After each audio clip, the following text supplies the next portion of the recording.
Hey everybody, Blake with Marvel.com, and I'm with two of my heroes. I think everyone in our crew is geeking out. This is the first time, like we just interviewed like all the Avengers last night, and whatever, and then you come in like, they're free. So I got asked to say two personal notes. I interviewed you 4 years ago, and you know how interviews go. It's like 15 minutes out. You stayed on the phone with me for like 30 minutes, and we just chatted. I have no life. I've interviewed hundreds of people. That's never happened. You were legit like, the kindest guy. And I really, meanwhile, there's some cartoon going, where is that idiot, you know? But it meant a lot, and I really Thanks, man. appreciate it. I appreciate that. Thank you. Thanks. Secondly, were we just geeking out about stuff? No, I was actually about to move to New York, and I was like nervous, and you were like talking to me about. I remember that. Yeah, Really? Yeah, it's gonna be all right, man. It's a different vibe. I bet he told you about his friend's bar, right? I think so. Yeah, I've always, you know, I always know having a bar where in your in the town you're moving to is a very important part of the coping process. Secondly, I know the worst thing to do to a voiceover actor is tell them you have a good impression of their characters. No, that's not the worst thing. Our video guy Brian thinks he has a good impression of SpongeBob. We're not going to get him to do it. I just wanted to throw him under the bus. Well, that's good.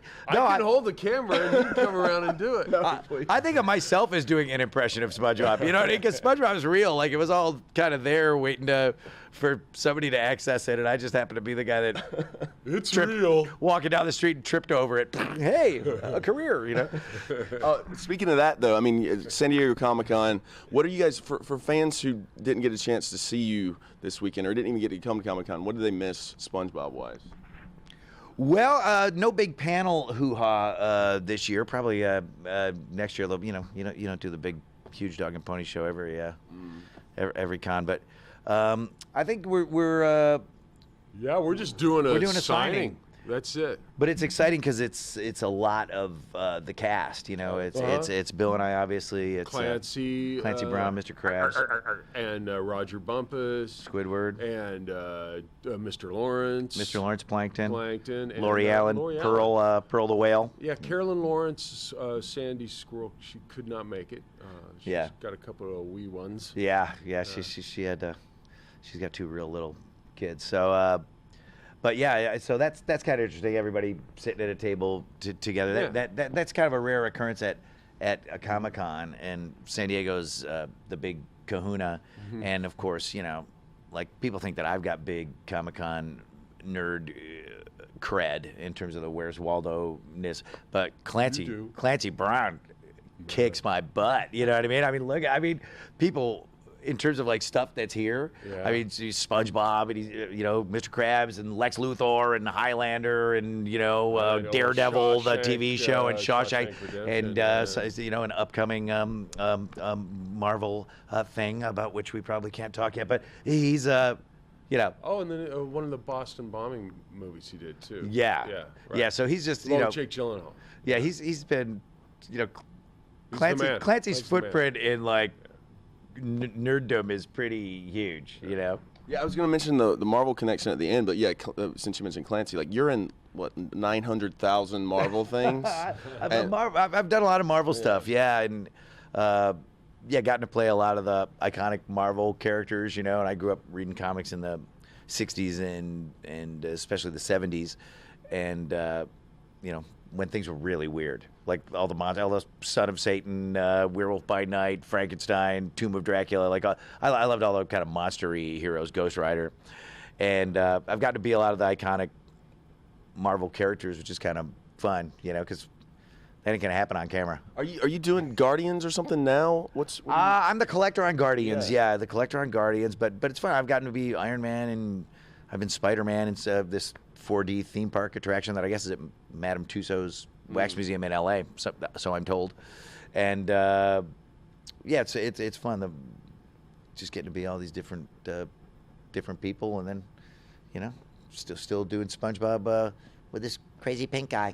And you've only done one Marvel episode, I think, of Spider-Man. Do you hate us or something? You don't want to? No, I'm just not. I'm just not very versatile. You need more idiots. If you had more idiots, I could do more. What was the character? Oh gosh, I don't even remember. Did you say I hate can't us? remember. It was a long time No, ago. I was seeing it. if he hated us. So. Oh, I thought there was a character called Hadus, which is a great name. It's now canon in Marvel, and we own it. So. I think Lord Hadus. Lord. so SpongeBob, when you're doing these signings, what's like? I mean, the fan reaction's got to always be crazy. It's got to be really cool to just see the fans on the floor and everything. It's always wonderful. And you know, you get it from the parents, you get it from the kids, and a lot of parents appreciate having something they can enjoy watching with their kids, you know, because a lot of children's entertainment is not great for adults to watch. So we get that a lot. Yeah, it's fun. I mean, you get everything from, you know, little kids that watch it before they go to school or after they come home from school every day, to people that grew up on it, you know, been watching it since they were little, and they got a lump in their throat, they're all choked up, like seeing everybody and talking to everybody, and you know, since, you know, we're parents, you know, we got kids, not together, but separately, and it's my life partner Bill. We that's very hip now. That's very hip and groovy now in cartoons, but we you know, stand in a long line with a little kid sucks. So we try to make it a good experience when they finally do get to us. You know, it'd be funny and a little shit. You know, that's the fun part. You know, I'd just be looking down and like signing your thing, like get out of here next. Right. You know what I mean? You know, right. I love those guys. They only react when it's an attractive woman. Oh, hello. You know? But so you know, we try to keep it upbeat and energetic at the table, because, you know, you do got to stand in a line. It's part of the signing deal. Fun. And all kids are different. Yeah, and it's we have fun doing these functions, you know, these cons, and we have fun being together, and it's fun meeting the fans. It's really every aspect of it is pleasurable and nice. I think. What are we signing? Well, we had I have no idea. What's the art we're signing? I'm sure it's a beautiful print. I'm sure it's a beautiful limited edition SpongeBob print, sanctioned by the Franklin Mint. After the panel about 3 years ago, we were talking to a few fans outside, and this 15-year-old girl comes up to me with her mother, and she says, "Can I hug you?" And I said, "Well, sure." And so she hugged me. She started crying, and she goes, "Well, you saved my life." And she'd like gone through a period of Great Depression, and had dealt with a lot of dark thoughts, and she for some reason glommed on to Patrick. Wow.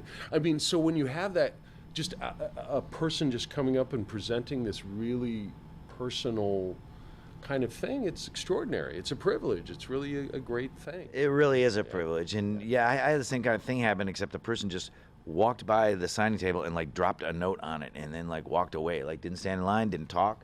Wow. And then after the signing was over, and I was like in the car on the way to the airport, I just like opened it, and it was that kind of a thing where, you know, I was feeling bad about myself. I was on the verge of doing something drastic, and, you know, laughing at this cartoon was the one thing that kind of kept me invested in life, you know. And it's weird that, you know, that stuff you never suspect when you're jumping around in front of a microphone going, But this stuff has power that is hard to believe. It's hard to qualify. Well, you guys mean a lot to all of us. Like I said, we do. I got the video guys doing. They're like, I gotta do another stupid press junket, and then this one was like, oh, I'll do it. No, I'll do it. No, I'll do it. So even more than if it's like some beautiful woman in a iron bikini. We're Marvel. We don't get that. But finally, anything you can tease upcoming SpongeBob wise, or even outside of any other cartoons you're working on or films or. Well, we got a lot of great SpongeBob stuff coming up. We're recording new seasons with a lot of interesting guest cast, and you know, the show's looking great, and the storyboards are hilarious, and the finished footage that's coming back is just antic. And ADR is a riot now, because we just sit here and do ADR, which is when they bring stuff in that needs to be polished after it's animated, and I love ADR because there's so many laughs in it. Visually, this new batch of shows is particularly insane. Yeah. And it's I just love animation. I love being able to look at that stuff and be a part of something that's so off the hook, like super mind-bendingly weird. You know, that's all I ever wanted out of life was to make stuff that's mind-bendingly weird and put it out in the world and hope people like it enough that you get paid to do it for a while. So it's awesome. Thank you again, guys. This was a real pleasure. Man. I appreciate How'd New it. York work out for you? I'm still there. Yeah. Took all your advice, and I'm yeah. Come on, you got nothing to worry Haven't about. been killed yet. Good. Look at that, still alive and not in jail. Have some cold I didn't sesame say that. for me. Well, you're not in jail now. Yeah. But you appear to be vertical and unincarcerated, and that is a win-win. Stay tuned for more.